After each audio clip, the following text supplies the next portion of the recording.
Part 4. Chapter 46. Jakes and the Lady. I was sold to a corn dealer and baker, whom Jerry knew, and with him he thought I should have good food and fair work. In the first he was quite right, and if my master had always been on the premises, I do not think I should have been overloaded. But there was a foreman who was always hurrying and driving everyone, and frequently when I had quite a full load, he would order something else to be taken on. My carter, whose name was Jakes, often said it was more than I ought to take, but the other always overruled him. 'Twas no use going twice when once would do, and he chose to get the business forward. Jakes, like the other carters, always had the bearing rein up, which prevented me from drawing easily, and by the time I had been there 3 or 4 months, I found the work telling very much on my strength. One day I was loaded more than usual, and part of the road was a steep uphill.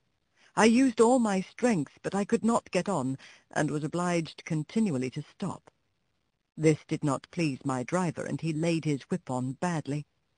"Get on, you lazy fellow," he said, "or I'll make you." Again I started the heavy load and struggled on a few yards. Again the whip came down, and again I struggled forward. The pain of that great cart whip was sharp, but my mind was hurt quite as much as my poor sides. To be punished and abused when I was doing my very best was so hard, it took the heart out of me. A third time he was flogging me cruelly, when a lady stepped up to him and said in a sweet, earnest voice, "Oh, pray do not whip your good horse any more. I am sure he is doing all he can, and the road is very steep. I am sure he is doing his best." "If doing his best won't get this load up, he must do something more than his best. That's all I know, ma'am," said Jakes. "But is it not a very heavy load?" she said. Yes, too heavy," he said. "But that's not my fault. The foreman came just as we were starting and would have 300 weight more put on to save him trouble, and I must get on with it as well as I can." He was raising the whip again when the lady said, "Pray stop. I think I can help you if you will let me." The man laughed. "You see," she said, "you do not give him a fair chance. He cannot use all his power with his head held back as it is with that bearing rein. If you would take it off, I am sure he would do better. Do try it," she said persuasively. "I should be very glad if you would." Well, said Jakes with a short laugh. "Anything to please a lady, of course. How far would you wish it down, ma'am?" "Quite down. Give him his head altogether." The rein was taken off, and in a moment I put my head down to my very knees. What a comfort it was! Then I tossed it up and down several times to get the aching stiffness out of my neck. "Poor fellow, that is what you wanted," said she, patting and stroking me with her gentle hand. "And now, if you will speak kindly to him and lead him on, I believe he will be able to do better." Jakes took the rein. "Come on, Blackie." I put down my head and threw my whole weight against the collar. I spared no strength. The load moved on, and I pulled it steadily up the hill, and then stopped to take breath. The lady had walked along the footpath, and now came across into the road. She stood and patted my neck, as I had not been patted for many a long day. "You see he was quite willing when you gave him the chance. I am sure he is a fine-tempered creature, and I dare say has known better days. You won't put that rein on again, will you?" For he was just going to hitch it up on the old plan. "Well, ma'am, I can't deny that having his head has helped him up the hill, and I'll remember it another time, and thank you, ma'am. But if he went without a bearing rein, I should be the laughing-stock of all the carters. It is the fashion, you see." "Is it not better," she said, "to lead a good fashion than to follow a bad one? A great many gentlemen do not use bearing reins now. Our carriage horses have not worn them for 15 years, and work with much less fatigue than those who have them.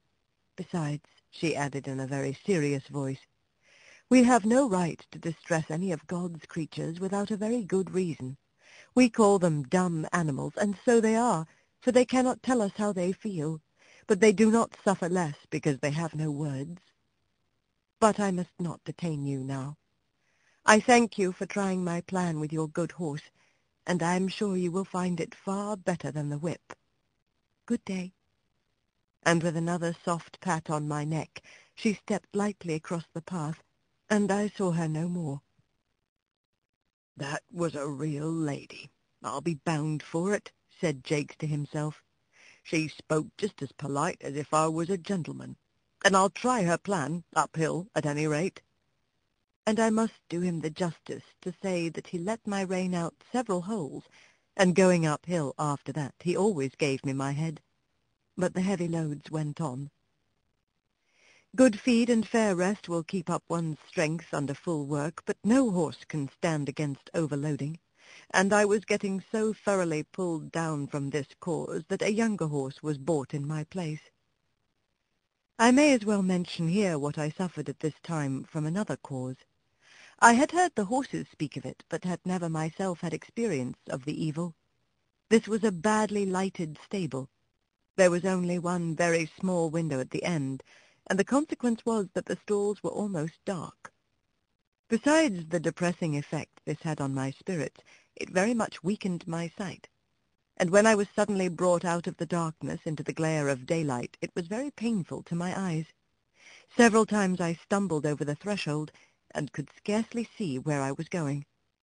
I believe, had I stayed there very long, I should have become purblind, and that would have been a great misfortune, for I have heard men say that a stone-blind horse was safer to drive than one which had imperfect sight, as it generally makes them very timid. However, I escaped without any permanent injury to my sight, and was sold to a large cab owner.